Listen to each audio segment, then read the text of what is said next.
성경 말씀은 여호수아서 14장 6절부터 15절 말씀까지 같이 읽겠습니다. 시작. 그때 유다 백성이 길갈에 있는 여호수아에게 나오고 그리스 사람 여분네 아들 갈렙이 여호수아에게 말하되 여호와께서 가데스 바네아에서 나와 당신에게 대하여 하나님의 사람 모세에게 이르신 일을 당신이 아시는 바야. 내 나이 40세 여호와의 종 모세가 가데스 바네아에서 나를 보내어 이 땅을 정복하게 하셨으므로 내가 성실한 마음으로 그에게 보고하였고 나와 함께 올라갔던 내 형제들은 한 백성이 한 담을 높게 하였으나 나는 내 하나님 여호와께 충성하였으므로 그날에 모세가 맹세하여 이르되 내가 내 하나님 여호와께 충성하였으므로 내 발로 밟는 땅은 영원히 너와 내 자손의 기업이 되리라 하였나이다.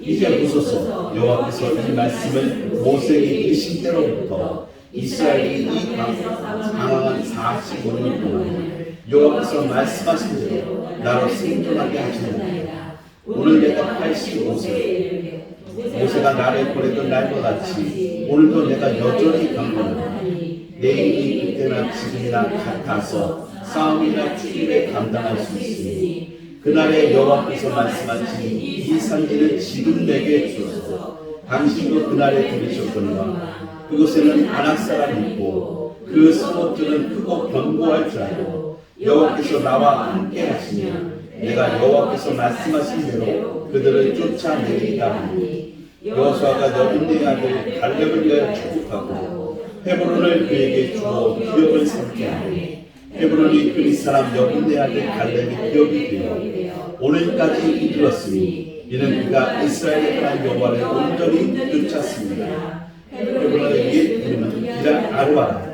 아르바는 아낙 사람 가운데서 가장 큰 사람이었다. 그리고 그 땅에 전쟁이 그쳤더라. 아멘.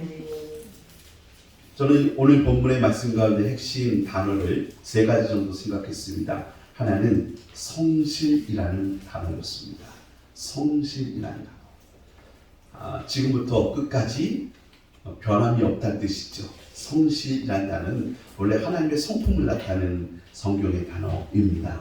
그래서 성실이라는 단어 들으시면 아마 인간의 덕목 중 하나, 인격의 덕목 중 하나 아니겠느냐라고 말씀하시는데 성경의 그 말씀으로 드리면 성실하신 하나님, 이 성실한 단어는 하나님께 붙여드린 단어예요. 근데 갈렙이 성실히 보고하였다라고 말합니다. 그 말의 의미는 보고한 대로 믿으며 지금까지 살았다는 것입니다. 보고자였으니까 그 보고 내용대로 분명히 밥으로 하나님이 주실 것이다. 이 산지를, 이 땅을, 가나안 땅을 우리에게 밥으로 주실 것이다. 그때만 성실로 보고하는 것이 아니라 보고자의 마음으로 45년을 똑같은 마음으로 살았겠죠. 두 번째 단어는 충성이라는 단어였습니다. 충성이란 말은 말 그대로 늘 한결같은 마음으로 최선을 다하다는 뜻입니다. 자기가 충성을 할 상대방을 향해서 그 대상을 향해서 끝까지 변동 없이 왔다 갔다 없이 같은 마음으로 지속되어지는 중심의 마음을 충성이라고 합니다. 그러니까 갈렙은 하나님에 향한 충성의 마음이 45년 동안 한결같았다는 것입니다. 근데 이 45년이 어떤 시간이라고 합니까? 광야에서 방황했던 시간이라고 합니다. 갈렙의 얘기 그대로 하면 45년이 그냥 좋은 날, 편안한 날, 화창한 날이 아니었어요. 광야에서 방황했던 시간이에요. 왜 방황했습니까? 하나님의 말씀대로 안 되는 것 같으니까 방황하는 겁니다. 하나님의 뜻대로 안 이루어지는 것 같으니까 방황하고 외롭고 힘든 거예요. 45년이라는 시간을 우리가 알잖아요. 그 시간 동안에 이스라엘은 원망과 불평을 하죠. 하나님이 가나안 땅으로 인도하지 않으시니까 거기서 그들은 광야에서 계속 뺑뺑이를 돌았거든요. 그러니까 그들이 실력을 갖추지 않고 믿음의 실력을 갖추지 못하고 여전히 하나님의 눈에 차지하는 그런 믿음의 상태 가운데서 연단이 매우 힘들었던 것입니다. 그 훈련이, 모진 훈련이 그들에게는 원망이 되고 불평이 되었어요. 사실 모진 훈련은요, 그들은 특수한 사람들, 특수부대잖아요. 아주 특수한 군인들을 만드는 거잖아요. 십자가 용사 만드는 거잖아요. 그런데 그들은 그 훈련 끝에 결국은 낙오한 병사와 같이 불합격한 사람들과 같이 원망과 불평을 쏟아내는 시간이 참 많았습니다. 갈렙은 그 한복판에 있었던 사람이에요. 그러니까 그들이 방황하는 시간에 갈렙은 어떻게 했습니까? 그들에게 휩쓸리지 아니하고 충성하는 마음을 갖고 있었다는 거예요. 그럼에도 불구하고 갈렙은 끝까지 하나님의 말씀을 믿으며 그 말씀대로 가나안 땅을 차지할 것을 소망하고 그 마음은 성실한 마음으로 지속됐다는 뜻입니다. 세 번째는 하나님이 생존케 하셨다는 말씀입니다. 생존케 하셨다. 그때와 지금이나 출입에 강건하게 하셔서 나로 하여금 생존하게 하셨다는 것입니다. 하나님의 말씀이 45년 동안 이루어지지 않았어요. 참 긴 세월이죠. 45년 동안 하나님의 말씀이 이루어지지 않았어요. 그때 나이가 40세였어요. 40세 때 받았던 약속의 말씀이 85세가 되도록 성취 이루어지지 않았다는 거예요. 낙심할 만하지 않습니까? 45년 동안 안 응답되어진 말씀. 그러면 나이 85세 때 도대체 뭘 하겠습니까? 아무것도 할 수 없는 그런 뒷방 늙은이 같은 그런 나이 아니겠습니까? 그럼에도 불구하고 갈렙은 말합니다. 나로 오늘까지 생존케 하신 하나님, 45년 동안 하나님의 뜻은 약속은 이루어지지 않았지만 바로 오늘이 바로 그날이라는 거예요. 그래서 담대하게 앞장서서 앞으로 나아가겠다라고 고백하고 있는 것이 오늘 말씀입니다. 근데 그 땅의 이름이 뭐였냐면 이 산지를 내게 주소라는 그 땅 이름 말입니다. 원래 이름은 기럇 아르바입니다. 그런데 하나님이 그 땅 이름을 바꿔주십니다. 갈렙이 그 땅을 점령하면서 그 땅 이름이 기럇 아르바가 아니라 헤브론이라고 이름이 바뀌었습니다. 그 땅의 이름은 옛 이름은 기럇 아르바, 아르바라는 말의 의미는 안악의 아버지라는 뜻입니다. 안악은 뭐예요? 거인이라는 뜻입니다. 키만 커서 거인이 아니잖아요. 힘이 세고 싸움도 잘하고 뭐 대단한 괴력을 갖고 있고 뭐 아무튼 출중해서 일반 사람들은 도저히 시비도 못 거는 싸움도 못 붙이는 그런 존재들이었어요. 그게 안악이라는 뜻입니다. 근데 안악의 아버지가 아르바예요. 그 말의 의미는 친아버지 이런 뜻이 아니라 대부라는 뜻이에요. 그 안악 사람들 중에서 제일 크다는 뜻이에요. 기럇 아르바는 얼마나 점령하기 어려운 곳입니까? 아니 안악도 거인들도 상대하기 어려운데 안악의 대부 같은 사람들, 안악에서 최고 센 사람들이 그곳에 머물러 있었기 때문에 그곳에 사는 사람들을 뭐라고 불렀어요? 아르바, 기럇 아르바. 야, 이분들은 안악의 아버지 같은 사람들이야. 감히 여기는 쳐다도 못 보는 곳이야. 바로 거기가 이 산지였습니다. 상대적으로 보면 기럇 아르바 사람들은 워낙 강대해 보였습니다. 성도 크고 워낙 험지고 산지고 기럇 아르바 사람들이 살고 있었습니다. 반면에 그 땅이 내 땅이다. 그들은 우리의 밥이다.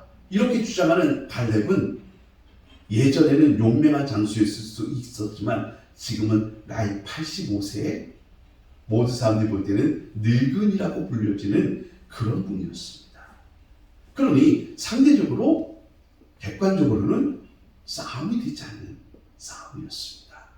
그럼에도 불구하고 갈렙은 이런 조건들 남의 얘기가 아니잖아요. 본인의 얘기잖아요. 본인이 자기를 모르겠습니까? 기럇 아르바를 모르겠습니까? 가장 경험치 많은 사람이었기 때문에 기럇 아르바는 누구보다 잘 알고 있습니다. 왜요? 다른 사람들은 그냥 말로만 들었지만 여호수아와 갈렙은 정탐을 하고 온 사람이잖아요. 그렇죠? 다른 사람들은 다 말로만 들었어요. 하지만 여호수아와 갈렙은 40일 동안 두루 살펴보고 왔던 사람이지 않습니까? 그러니까 이분들은 기럇 아르바를 목격하고 온 사람이고 갈렙은 그 중에 한 사람이었기 때문에 너무 잘 알고 있습니다. 그런데 이 산지를 내게 달라고 얘기하는 겁니다. 내가 차지할 수 있다고 말씀합니다. 딱 조건을 하나 붙였어요. 하나님이 나와 함께 하시면 차지할 수 있습니다. 하나님이 나와 함께 하시면 그 땅을 차지할 수 있으니까 그때 가데스 바네아에서 여호수아 당신도 들었던 그 약속의 말씀을 오늘 상기해서 내게 이 말씀이 이루어질 수 있도록 기회를 달라고 요청하고 있는 게 오늘 본문의 말씀입니다. 이 땅의 이름이 뭐로 바뀌었다고요? 기럇 아르바에서 헤브론으로 바뀌었습니다. 헤브론이라는 이름으로 바뀌어집니다. 여러분, 헤브론이라는 그 이름으로 바뀌어지는 장면 속에서 왜 헤브론이 중요한 땅이 되었을까? 그 생각을 해봤습니다. 하나님께서 갈렙에게 주신 땅이잖아요. 그냥 아무에게나 주신 제비뽑기 땅이 아니라 갈렙에게 성실과 충성을 다하고 끝까지 그 믿음을 지킨 자에게 주시겠다고 약속한 특별한 땅이잖아요. 이럴 때는 아멘 하셔야 됩니다. 이건 굉장한 땅입니다. 우리 식으로 말하면 명당이에요. 영적 명당. 세상으로 본다면 명당이 아니죠. 침략해서 빼앗기 어려운 땅이라 그러는 거예요. 하지만 그 땅은 영적으로 보면 굉장히 중요한 땅이고 소중한 땅이에요. 그러니까 하나님이 갈렙에게 주신 거예요. 여러분이 다르게 생각하셔야 되고 바르게 생각하셔야 돼요. 세상 사람들처럼 아니 평지도 아니고 평야도 아니고 돈 벌 수 있는 땅도 아니고 그 산지 가서 뭐 합니까? 산에 올라가서 뭐 할 거예요? 버섯 키우고 양봉하고 그런 것밖에 뭐 합니까? 그런데 하나님께서 갈렙에게 주신 땅은 산지였고 거기 차지하고 있는 원주민들은 워낙 드세가지고 함부로 쳐다보았다고 싸움도 걸 수 없을 만큼 아르바의 땅인데 하나님이 주시겠다고 하잖아요. 누구에게? 성실하고 충성된 주의 종인 갈렙에게. 그러면 이 땅은 매우 영적으로 소중한 땅이고 의미가 있는 땅이라는 거예요. 여러분, 우리는 일반 사람들의 시각과 같으면 안 돼요.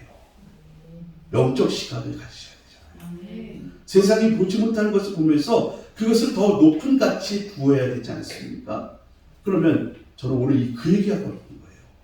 왜 기럇 아르바 이 산지 그것을 헤브론이라고 이름 바꿔주셨는데 그 헤브론이 그렇게 좋은 땅인가?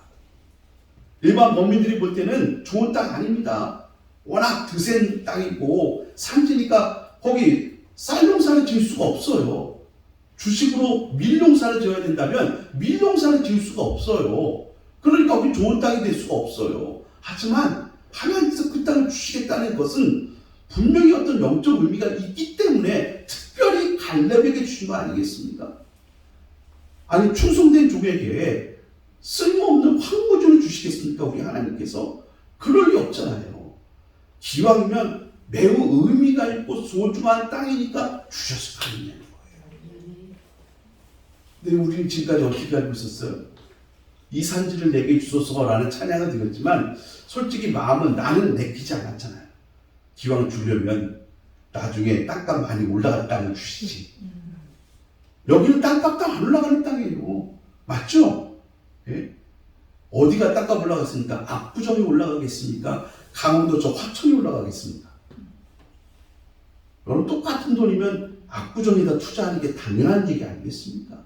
근데 여기 이 산지 헤브론이 바로 화천 같은 그런 곳이에요. 죄송합니다. 고향이 화천인 분들은 용서하고 들으셨으면 좋겠습니다. 지금은 화천도 굉장히 좋은 땅이 비싼 곳이 됐기 때문에 이해하시고 있습니다.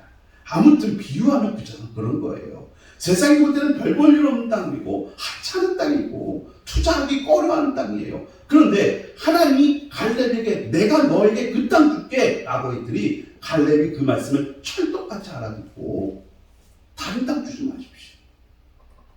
다른 평야 땅값 많이 올라갈 곳 무역하기 상상이 좋은 곳 필요 없다는 거예요. 나는 오로지 이 산지를 달라는 거예요. 용맹하게 그 산지를 위한 전쟁을 치르고 그 땅을 차지해요. 그리고 기럇 아르바 이름을 헤브론이라고 바꿔버립니다. 근데 그 땅 이름이 독특한 게 뭐냐면 동맹이라는 뜻을 갖고 있어요. 동맹하다. 예, 동고동락하다 할 때 그 동고라는 뜻도 있습니다. 그러니까 같이 고생하는 땅, 동고. 그리고 힘을 합치는 땅이에요. 누구랑 힘을 합칩니까? 동고하는 사람들하고요. 힘을 합치는 땅이에요. 이 땅에서 후에 무슨 일이 벌어지는지를 제가 약 설명하기 위해서 주보에 기록해 놨습니다. 여러분 말씀을 한번 보실까요? 사무엘하 2장 4절부터 7절 말씀 보시면 다윗 왕의 얘기가 나와요. 근데 이때가 어느 때였냐면 원래 사울 왕이 전사하고 나서 사울 왕을 따라가는 사람들이 훨씬 많았어요. 다윗 왕을 따라가는 사람은 다윗 출신의 유다 지파 한 지파밖에 없었거든요. 그 한 지파를 겨우 차지한 다윗이 한 지파만의 왕이 되어버려요. 그 대세는 어디입니까? 정통성은 사울 왕을 따라가는 나머지 지파의 모습이 정통성을 갖고 있죠. 왜? 다윗은 지금 유다 한 지파만 왕으로 추대하고 있으니까. 정통성은 사울 왕의 후손들이 갖고 있어요.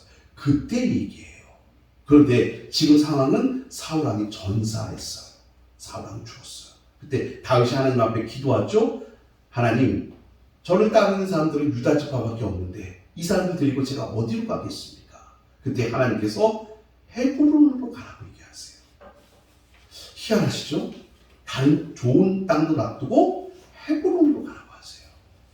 헤브론으로. 그래서 헤브론으로 딱 갑니다. 왜? 뭐 때문에 헤브론을 갔을까? 성경에는 이유가 안 나와요. 그런데 헤브론 가서 다윗이 첫 번째 한 일이 중요해요. 그 일을 보면 왜 하나님께서 헤브론으로 가라고 했는지 알 수 있을 것 같아요. 자, 헤브론 가서 유다 지파만의 왕이 되었습니다. 나머지 다른 지파들은 사울 왕의 아들 그 아들 하나를 왕으로 옹립해서 여전히 이스라엘 이름은 사울 왕의 아들들이 갖고 있었습니다. 네, 그때 이런 일들을 얘기하는 사람이 있었습니다. 보십시오. 사무엘하 2장 4절 어떤 사람이 다윗에게 말하이되 사울을 장사한 사람은 길르앗 야베스 사람이니라 하매. 자, 사울 왕이 전사했어요. 그리고 그 시체를 겨우 아들들 요나단을 포함한 아들들과 더불어 시신을 수습했어요. 이때는 아직 나라가 분열되기 전이고 아직 다윗이 왕이 되기 직전의 모습이에요. 그러면 사울 왕이 죽었기 때문에 모든 사람들 다 알고 있어요. 기름 부음 받은 자만 왕이 될 수 있는데 딱 두 명 있었어요. 한 사람은 사울 왕, 또 한 사람은 다윗이 있었어요. 근데 사울 왕이 죽었어요. 그럼 누가 다음 왕이 되겠습니까? 사울 왕의 왕자들도 다 죽었어요. 전사. 왕될 사람들은 요나단도 죽었으니까 왕될 사람들은 죽었단 말이에요. 그러면 1순위가 누구냐면 모든 지파, 모든 이스라엘은 다윗이라고 생각하고 있던 그때였어요. 네. 근데 그때 어떤 사람이 와서 이렇게 얘기합니다. 헤브론에 지금 정착하고 있는 다윗을 향해서 길르앗 야베스 사람들이 사울 왕을 장사 지내줬습니다. 요 얘기를 하고 있어요. 우리 속담 같은 말이 있죠. 정승에 기르던 개가 죽으면 조문객이 많이 갑니다. 그렇죠? 근데 막상 그 정승이 죽으면 조문객이 많아요, 적어요? 안 가죠. 왜 안 가는지 아시죠? 지금 사울왕의 얘기를 해보고 하고 있어요. 사울왕의 기르던 개가 죽었으면 사람들이 많이 가서 조문할 겁니다. 근데 사울왕이 죽었어요. 그 조문 가겠습니까? 안 가겠습니까? 안 가죠. 왜? 사울왕의 아들이 그 대를 이어서 왕이 될 수 있는 게 그 확률이 높다면 당연히 가죠. 하지만 사울왕의 아들들도 다 죽었어요. 이제 차기 왕권은 누가 갖게 되느냐? 아무리 봐도 다윗밖에 없는 거예요. 그러면 사울왕의 장사를 지내는 일에 가서 협조를 하는 거는요, 다윗 왕을 향해서 등을 돌리는 것과 다를 바가 없어요. 가면 안 되는 거예요. 근데 어떤 사람이 와서 뭐라고 하냐면 사울왕을 장례 지낸 사람이 길르앗 야베스 사람이라는 거예요. 지금 어떤 의미로 이 얘기를 해주는지 알겠죠? 길르앗 야베스 사람들 조심하십시오.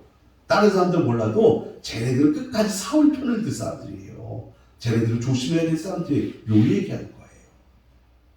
그런데 다윗이 어떻게 이 헤브론에서 길르앗 야베스 사람들을 대하는지 그 아래 말씀 보겠습니다. 5절 다윗이 길르앗 야베스 사람들에게 전령을 보내 그들에게 이르되 너희가 너희 주 사울에게 이처럼 은혜를 베풀어 그를 장사했으니 여호와께 복을 받을지어다.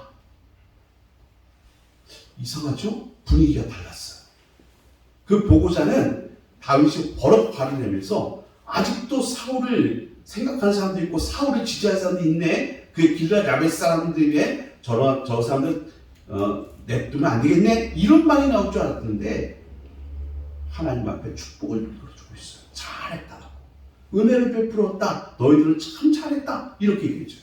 진심일까요? 그 아래 나옵니다. 6절 말씀 같이 한번 읽겠습니다. 6절 7절 시작. 너희가 이 일을 하였으니 이제 여호와께서 은혜와 진리로 너희에게 베푸시기를 원하고 나도 이 선한 일을 너희에게 갚으니 이제 너희는 손을 강하게 하고 담대히 하리라. 너희 주 사울이 죽었고 또 유다 족속에게 기름을 부어 그들의 왕으로 삼았으리라 하니라. 아멘. 마지막 멘트를 보면 다윗도 다 알고 있어요. 이 정치적 상황을 다 알고 있는 거예요. 그럼에도 불구하고 다윗은 길앗 야베스 사람을 진심으로 축복해 주었어요. 진심으로 위하여 은혜를 베풀고 앞으로 너희들은 잘 되게 도와준다는 거예요. 요즘 식으로 얘기해 볼까요? 너희들 세금 감면 혜택을 해줄게. 너희들 살고 있는 곳에 좋은 대학교 세워줄게. 공장 들어줄게. 이 얘기하는 거예요. 헤브론의 땅 이름이 뭐라고 했습니까? 동맹이라고 했습니다. 다윗은 지금 마음의 문을 넓혀서 자기에게 호의적인 사람들에게만 환대하고 있는 것이 아니라 길앗 야베스 사람들은 지금 다윗을 향해서 별로 좋은 마음을 갖고 있는 게 아니에요. 그게 명백하게 드러난 것이 사울의 장례를 도와준 이야기예요. 누가 보더라도 길앗 야베스 사람들은 다윗 편에 설 수 있는 사람들이 아니에요. 왜 이 사람들이 와서 보고를 했습니까? 그 사람들을 내버려두면 안 된다는 겁니다. 후환을 없애야 된다는 것이죠. 정치공학으로 얘기하면 길앗 야베스 사람들은 다윗과 결국 함께 할 수 있는 사람이 아닙니다. 그런데 하나님이 지금 다윗에게 어디로 갈까요? 갈 데가 없는데 어디로 가겠습니까? 어디로 가라고 합니까? 헤브론으로 가라. 헤브론으로 가라. 왜 하나님께서 헤브론으로 가라고 하셨을까요? 동거하고 동맹을 맺으라는 것입니다.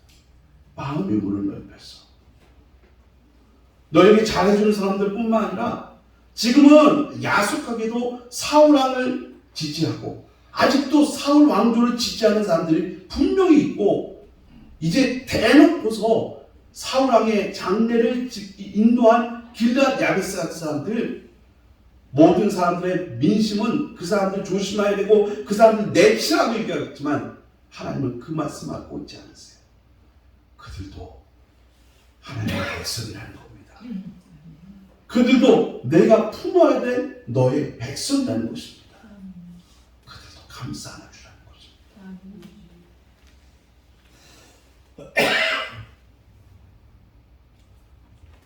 헤브론이 바로 그런 상징의 땅이 되었습니다. 우리 민족에게 이 말씀은 너무나 중요한 메시지 아닐까요? 분열되고 찢어져 있는 대한민국 위에 이제는 남북의 문제보다 남남의 문제가 더 심각한 대한민국 한복판에서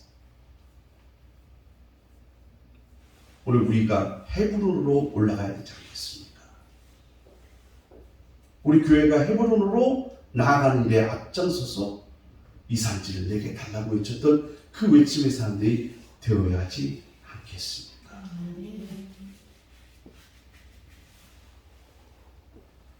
헤브론으로 올라가게 되면 어떤 일이 벌어질까요? 헤브론으로 올라가면요. 길앗 아르바에서 헤브론으로 그 이름이 바뀌어질 때 어떤 일이 벌어졌냐면 또 벌어진 일들이 있었습니다. 그것은 이스라엘의 하나님을 대적하는 상징적인 땅이 길앗 아르바였습니다. 그래서 그 땅은 점령하기 매우 까다로운 거의 불가능한 철면의 요새이기도 했습니다. 그런데 그것을 지금 갈렙이 앞장서서 차지하겠다고 합니다. 모든 사람들이 주저주저하고 있을 때 갈렙이 지금 앞에 서고 있는 것입니다. 여러분 지금 이 이야기는 전국 전쟁이 한참 벌어질 때 이제 갈렙이 나서는 게 아니라 다른 사람들이 아직 주저주저하고 있을 때, 다른 지파들이 주저주저하고 있을 때 가장 나이 많았던 여호수아 갈렙이었으니까 가장 나이 많은 갈렙이 앞장서서 제가 먼저 올라가겠습니다라고 말하는 장면입니다. 그리고 그 산지를 향해서 나아가고 있는 것입니다. 이렇게 나아가신 분이 우리에게 계시죠? 예수 그리스도이십니다. 앞장서서 나아가셨죠. 앞장서서 나아가신 분이 어디로 가셨습니까? 골고다로 가셨습니다. 십자가로 가셨습니다. 그 십자가는 우리에게 이렇게 말씀하시죠? 화목케 하는 십자가라고요. 하나님과 죄인 사이를 화목하게 하고 또 죄인과 죄인 사이를 화목하고 용서하게 하시는 것이 바로 십자가의 은혜라고 설명하고 있습니다. 성경에 보면 그 십자가 아래 여인들의 이름이 쭉 나오는데요. 참 재미있는 것은 많은 여인들이 그 십자가 아래 있었습니다만 유일하게 등장하는 이름들은 마리아밖에 없습니다. 마리아밖에. 주변에 다 기록해놓지 못했지만 요한복음이나 마태복음서를 찾아보면 다른 사람들의 이름은 안 등장하는데 예수의 어머니 마리아가 등장하고요.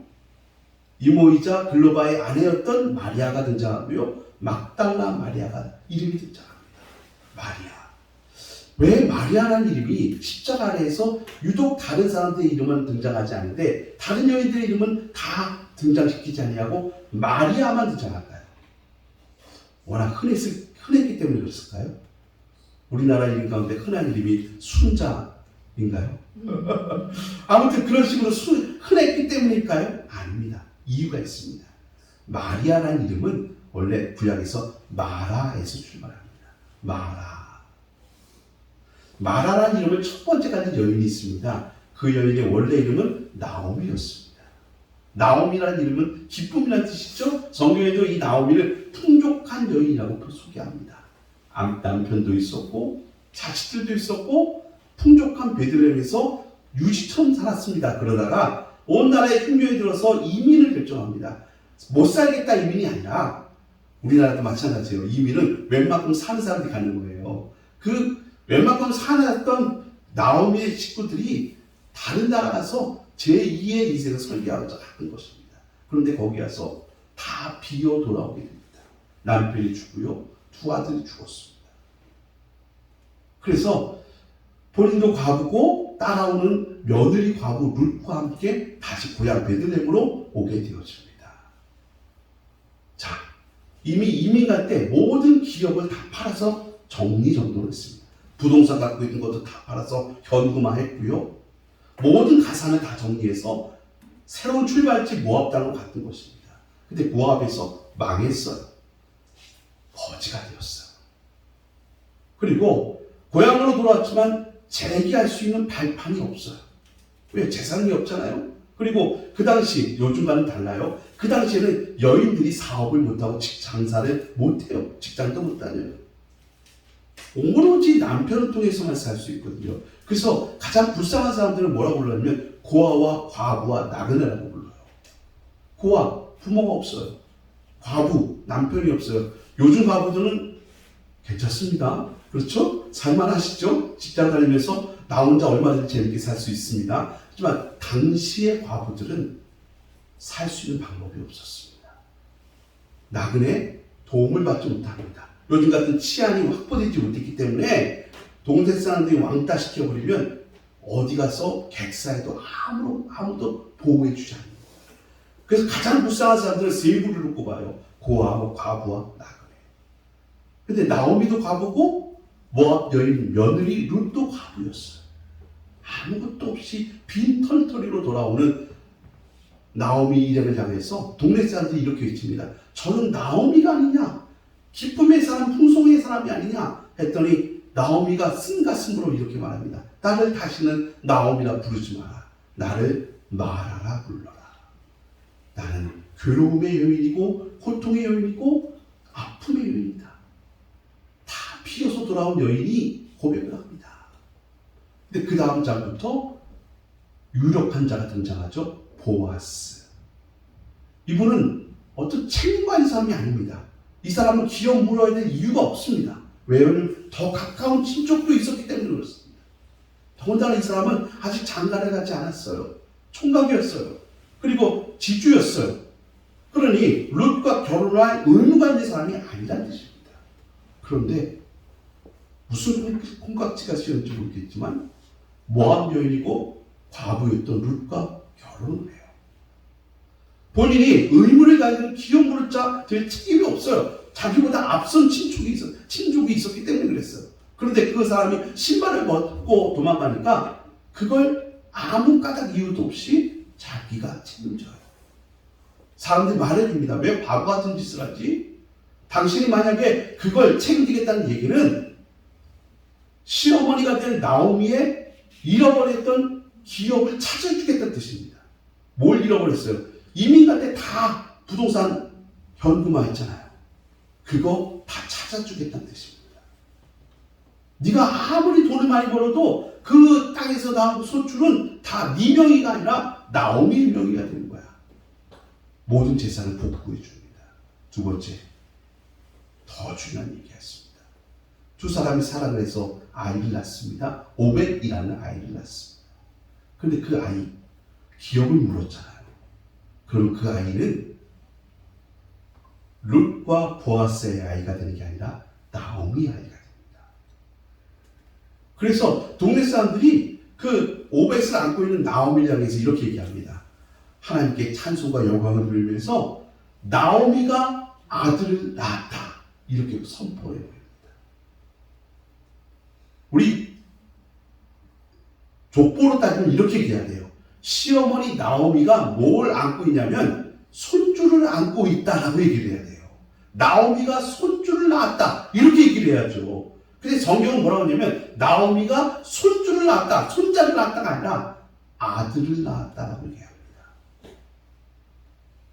그러니까 룻과 보아스는, 다시 말씀해서 보아스는 열심히 일해서 나오미에게 다 갖다 주고, 정말 하나님의 은혜로 아들을 낳고도 그 아들도 나오미에게 주는 거.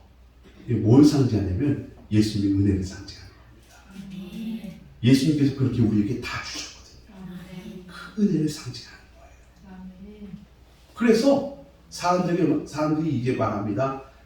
예전에는 마라였어요. 나오미였던 여인이 마라라고 외쳤던 이 나오미가 이제는 뭐가요? 아들을 품이었고 나오미가 아들을 낳았다. 뭐라고요? 마라가 아들을 낳았다가 아니라 나오미라고 바뀌었다는 뜻이에요.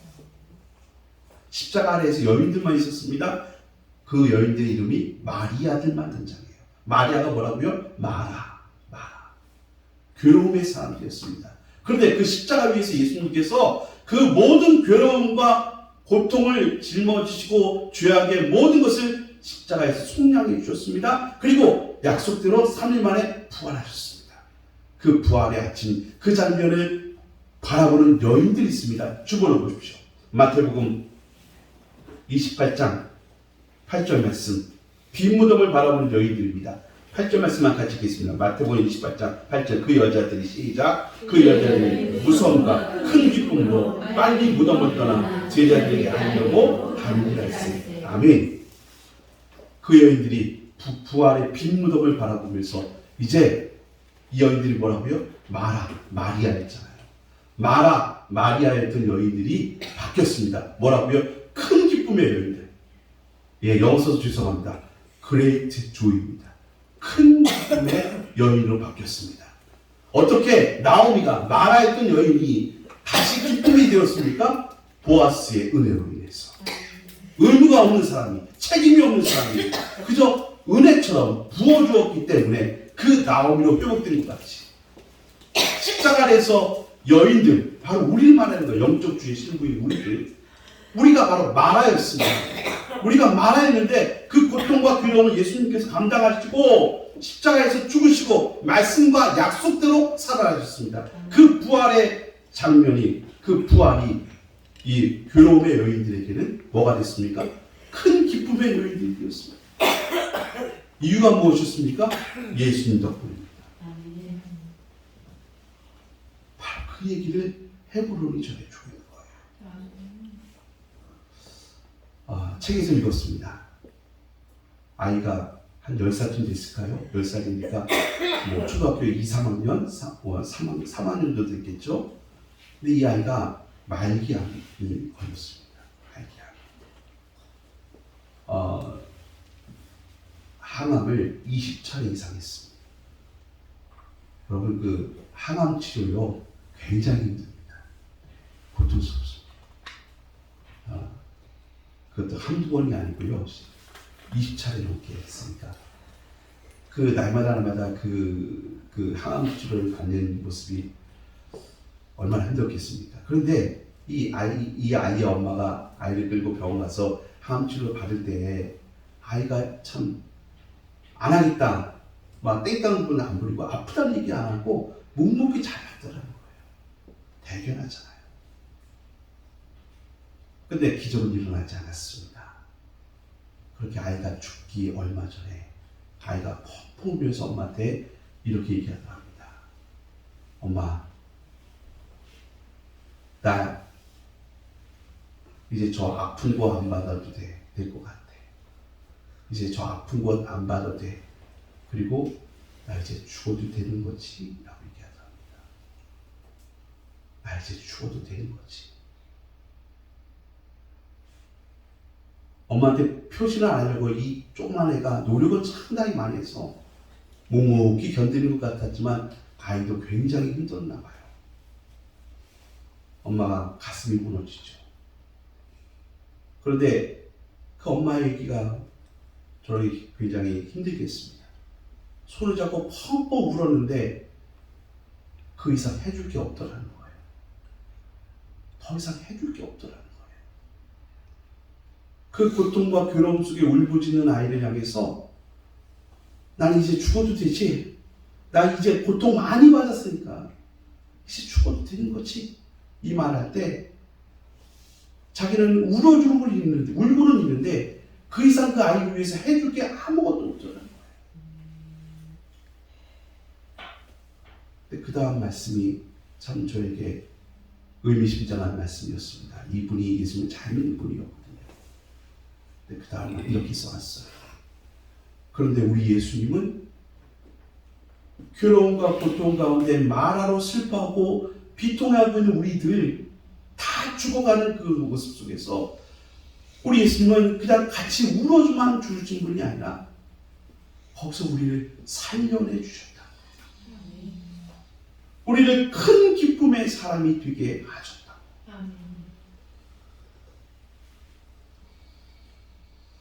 말하였던 여인이 나오미가 될 수 있었던 비결은 자기의 노력과 분투가 아니었어요. 보아스의 일방적인 도움이었거든요. 그 은혜라고 표현하는 거예요. 십자가 아래에서 마리아였던 여인들이 큰 기쁨의 여인들, 사람들이 될 수 있었던 것은 자기들의 노력과 분투가 아니었어요. 예수님께서 우리의 모든 죄를 짊어지고 죽으시고 약속대로 3일 만에 부활하셨기 때문에 큰 기쁨의 사람이 된 것 같이 오늘 우리는 다시 오실 주의 약속을 붙잡고 살아가고 있습니다. 그런데 오늘이 왜 이렇게 말아갔죠? 왜 이렇게 힘들고 고생스럽고 어렵고 짜증나는 일이 많을까요? 내 마음대로 되지 않냐고. 이 세상은 죄덩어리고요. 우리는 이 세상에 흡수되지 않겠다고 신앙 고백을 했습니다. 구별되어지겠다고 다짐했습니다. 그냥 거기 흡수돼 버리면 힘들 게 없어요. 그냥 똑같이 살아버리면 되니까 뭐가 힘들어요. 근데 우리의 신앙 고백은 기란 아르바에 굴복하지 않겠다고 생각했어요. 내 나이가 85세인데 칼렙은 내가 지금 기력이 왕성하니까 내 힘으로 이기겠다고 고백하는 게 아니에요. 조건은 딱 한 가지네요. 하나님이 나와 함께 하시면 나는 저 산지를 차지할 수 있습니다. 85세인데 정력이 좋고 힘이 세가지고 이겼다가 아니라 나는 지금 너희들이 생각하는 것처럼 상대방은 높고 거인이고 거인의 대부라고 할 수 있는 아르바 사람들이라는 것을 내가 모르는 바입니다. 너희들은 말만 듣지만 나는 직접 다녀온 사람이다. 너희들이 나를 볼 때 85세 이 늙은이가 뭘 할 수 있느냐? 그 말도 내가 부인하지 못한다. 내가 생존에 있는 것만 해도 감사하다. 하지만 나는 하나님의 약속의 말씀을 믿는다. 그 약속의 말씀은 분명히 내가 보고했을 때 하나님 저들이 아무리 안악같이 보여도 그들은 우리의 밥입니다 했을 때 하나님 기뻐하셨고 내게 그 땅을 선물로 주겠다 하셨으니 내가 이 산지를 향해서 주님이 나와 함께 하심을 차지할 수 있다. 이건 무슨 말입니까? 은혜를 선포하는 것입니다. 그 하나님의 은혜를 헤브론으로 고백한 갈렙의 신앙을 놀랍게도 다윗 왕이 깨달았어. 거기서 은혜를 선포합니다. 도저히 내 편이 아닌 사람이에요. 길앗 야베스는 이번에 증명이 됐어요. 사울왕의 장례식을 주도했기 때문에 길앗 야베스는 도저히 내 편이 아니라는 것을 모든 사람들이 알게 됐어요. 다 알고 있어요. 사울왕이 직접 고백하지 않습니까? 그런데 하나님이 헤브론으로 올라가라는 명령을 받았던 다윗이 그 땅의 원정복자였던 갈렙의 신앙을 되새김하면서 하나님의 은혜를 상고하면서 본인도 그 은혜를 무조건 베푸는 거예요. 누구에게? 자기에게 악의를 베푸는 표시한 사람들에게. 근데 이 말씀이 십자가 위에서 우리를 향한 말씀이었다는 거예요. 죄가 뭡니까? 하나님을 향해서 대적하는 게 죄죠. 십자가 아래 마라 같은 여인들, 그게 우리들의 모습이었는데 놀랍게도 예수님의 십자가의 사랑과 부활의 능력이 우리를 큰 기쁨의 사람이 되게 하셨다는 것입니다. 그리고 오늘 우리는 그 언약을 붙잡고 나가는 것입니다. 어떤 언약입니까? 다시 오시겠다는 언약을 붙잡고 가는 거예요. 다시 오시겠다는 약속의 말씀을 붙잡고 나아가는 것입니다. 85세가 될 때까지 하나님의 언약을 이루어지지 않아서 날마다 날마다 방황하는 광야에서 왜 갈렙이라고 마음이 흔들리지 않았겠습니까? 흔들릴 때마다 그는 뭐라고요? 성실과 충성으로 결론을 냈다는 거예요. 우리도 마찬가지죠. 우리도 괴롭고 힘든 이 세상 가운데서 그냥 한 번만 눈 질끈 감고 그냥 그렇게 살아버릴까? 그렇게 세상 사람과 똑같이 한번 흡수돼버릴까? 왜 그런 갈등과 고민이 없습니까? 있죠. 저도 있습니다. 근데 우리의 결론은 뭡니까? 에이 막 살아버리자가 아니라 하나님 제발 내 마음과 생각을 지켜주십시오. 우리의 결론은 그럼에도 불구하고 하나님의 신실한 약속을 믿고 따라가게 해주시고 이 하나님의 약속이 반드시 이루어져서 오늘은 내가 말하지만 큰 기쁨의 사람이 되게 하실 줄 믿습니다. 이 고백이 주님 오실 그날에 여러분과 제 이름이 마라가 아니라 나오미가 되어지고 더 이상 마리아가 아니라 큰 기쁨의 사람들 주의 거룩한 순결한 신부라고 그렇게 칭송을 받고 칭찬을 받는 아름다운 이름을 되시기를 축원하겠습니다.